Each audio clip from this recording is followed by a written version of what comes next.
Welcome back to the channel, everyone. We're going to be taking a look at the iPad mini 4 today and seeing whether if it's still worth it in 2020. Now what I'll tell you is that I think it still has a lot going for it for sure. I don't think it's like a bad tablet at all per se, but you will have to consider the fact that there is a successor already to the iPad mini 4, and even when that tablet came out, it really wasn't like the greatest thing in the world. As you know, it was pretty much like a slight refresh. Even though it brought a lot to the table, the iPad mini 4 is still supported with iOS, but we really don't know if it's going to be getting the next version. I've been seeing a lot of conflicting reports about this thing, to be honest, because it does have the same chipset as the iPhone 6s. So if it's probably going to be down, I would probably say that it's not going to be supported anymore, which is really sad, because I do think the iPad mini 4 is still pretty capable, but it totally makes sense because this thing obviously has the same chipset as the iPhone 6. Now the biggest thing about the iPad mini 4, and maybe a reason why a lot of people are planning to pick it up, would definitely be the price tag. When this thing came out, it cost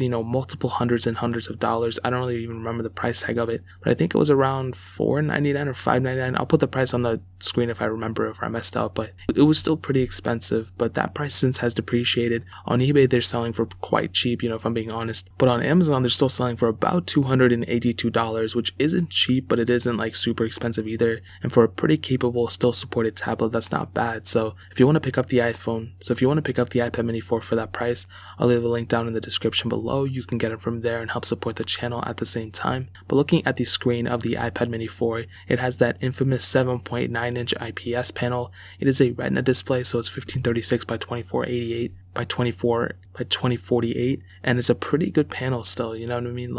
There's really, I think ever since the iPad mini 3, those panels have been pretty decent. It's not like over in your face, it's not like super like crazy or anything like that. It's not an OLED, but it is good enough to get you by, and I feel like this screen size is perfect for a ton of people. I'm curious to see if they made like an iPad Pro in this size, like how well that would do. I feel like that would take off extremely well. Like an iPad mini Pro, I feel like, or an iPad Pro mini, who knows. I feel like they would probably do something like that eventually, but this thing's screen is still really nice. And obviously we have the iPad mini 5 that just came out, and that thing is obviously the successor to this thing, and it's more or less the same too. Like they both look exactly the same. That one has a couple more features here and there, but overall they're pretty much built the exact same way at the end of the day. And the screen on this thing with that 7.9-inch display is very good in my opinion, and it gets the job done for sure. You have quite a bit of bezel around the display. You have that front camera up front.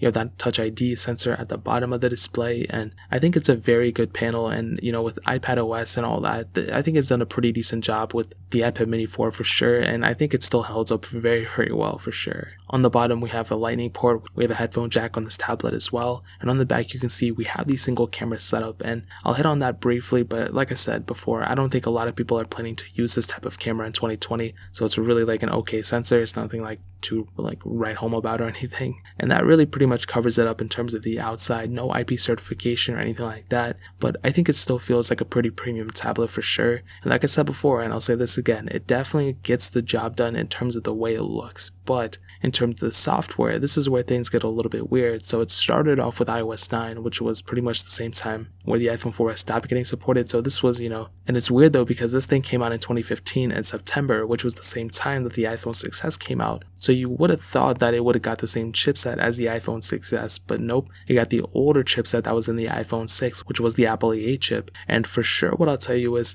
if this thing follows the same software updates as the other A8 chip device, which was the iPhone 6, this tablet would have already been unsupported. This thing would have been unsupported, probably since iOS 12. But the fact that this thing got iPad OS 13 is very impressive at the end of the day. And what I can tell you about the software updates is that it's probably going to stop getting supported now. It's probably at the iPad OS 14 lineup. So in June of this year, it's probably going to get unsupported. And it's not just me saying it. I've seen a ton of people say this, and I totally back it. I feel like even for it to get this far with that chipset is pretty impressive. The iPad Air 2 as well got this far, and you really, tablets don't usually go this far if you think about it. And a lot of people were in uproar, including me, why didn't Apple support iOS 13 on the iPhone 6? That thing had the same chipset as the iPad Air 2 and as the iPad mini 4, yet they unsupported those things, but they supported these things. It doesn't really make much sense. But at the end of the day, it is what it is. What I can say about software is, even if this thing gets another version of software, iPad OS 14 is, planning and looking to be a very small incremental update at the end of the day. And, it's another one of those. We've gotten 3 back to back. So I guess we'll see what happens with that one. But in terms of the software, that covers that. But there's also a jailbreak out for this thing as well. I'm pretty sure you can jailbreak the iPad mini 4 with that checkra jailbreak, which is pretty impressive. So as long as the device has the A8 chip or up to the A11 chip, I think those are able to be jailbroken, which is still pretty impressive. So in terms of the software, I think that really covers it. Now hitting on the performance, this thing has the Apple A8 chip, a dual core CPU, and there's 4 different models of this thing, the 16, 32, 64, and 128 gig models,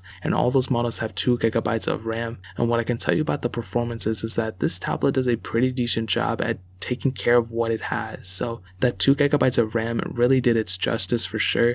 If this thing had like 1 gigabyte of RAM, that would have been crazy. I would have not had a good experience with this thing overall. But the fact that this thing has 2, or at least in the base model 2, that's really, really good. And that's really kind of future-proofing yourself in a way. We've seen tons of different tablets have like 1 gigabyte of RAM, or even like some Android tablets that have 3 that don't even do as good of a job in the performance segment as the iPad mini 4. So I give this one a lot of respect for sure. However, what I will tell you is, and I want to kind of preface this by saying, I don't hate the iPad mini 4.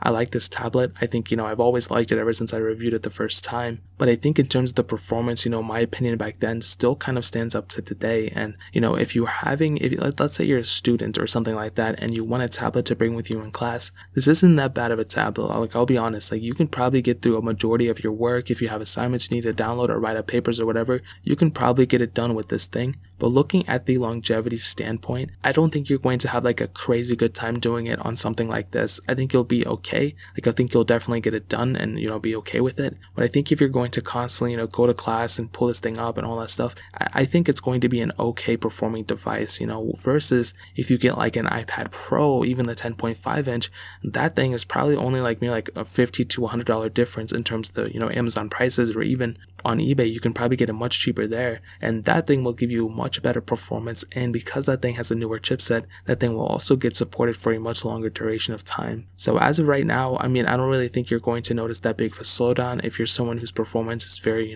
minuscule. If you're not going to be, why did I use that word? If you're somebody who's not going to be using a ton of your tablet, you're just going to be using it as a side device, then this is not a bad thing at all. This is not a bad idea. But if you're going to be planning to use it for a long duration of time for multiple things, then you're probably going to run into problems at the end of the day. So in terms of performance, it's okay for now, depending on your performance level. If you need a ton of performance, you might want to go a different route. But as of right now, that's kind of where I stand. Now, that was a lot to take in, but hopefully you guys understood. Now, moving on to the camera side, I'll briefly hit on this. It's not going to take more than 15 seconds. This thing had an 8 megapixel camera on the back and a 1.2 megapixel camera on the front. Now, it is pretty much like the iPhone 6 camera ported over to this tablet, and it gets the job done. I guess if you need to take photos or anything, you have the capability on this thing, but it's really nothing to write home about. Like I said, it's the iPhone 6 camera ported over to this thing. It gets that if you need to take FaceTime calls or whatever, if you need to take a super quick photo, then yeah, to go for it. But other than that, I would not be replacing my iPhone camera with this thing. Even my iPhone 6s, that one has a much better camera sensor than this thing. So if you're somebody who wants to have an awesome camera in their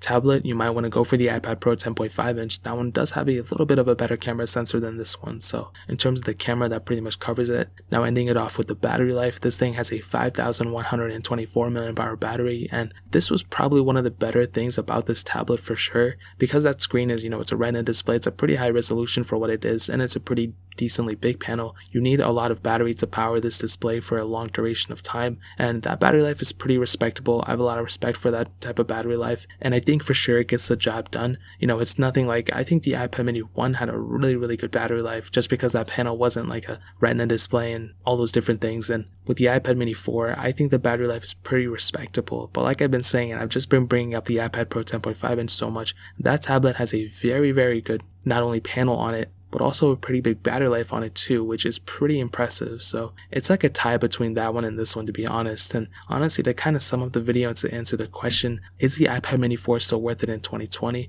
I think there's a couple different ways of going about doing this. So I think with, current owners of the iPad mini 4, I'll say keep it. It's definitely a really good tablet. It gets the job done for a majority of people. And so that's for that use case, right? But for people who are currently students or something, and they need a tablet that's going to last them 4 years of college, this will probably get you through 1 year, but it's probably not going to last you for multiple years. So I'd probably at that point recommend you to do an iPad 10.5 inch, like I said, or even the 11 inch or 12 inch iPads. those ones are going to last you for a very long time. They might be expensive, but you're going to have a better experience overall, and you won't have to constantly be like troubleshooting your problems and everything. And for the people who have like an older iPad and they want to upgrade, I probably wouldn't, like I said, get an iPad mini 4. I would probably go get the 10.5 inch iPad or the 11 inch iPad. Those seem to be the better options at this day and age, and I will be dropping videos. I already have a video on the 10.5 inch iPad, but I'll do a video soon on the 11 inch and maybe even the 13 inch or 12 inch, whatever one of those ones are. So that pretty much covers it up. If you want to pick up the iPad mini 4 or the 10.5 inch iPad,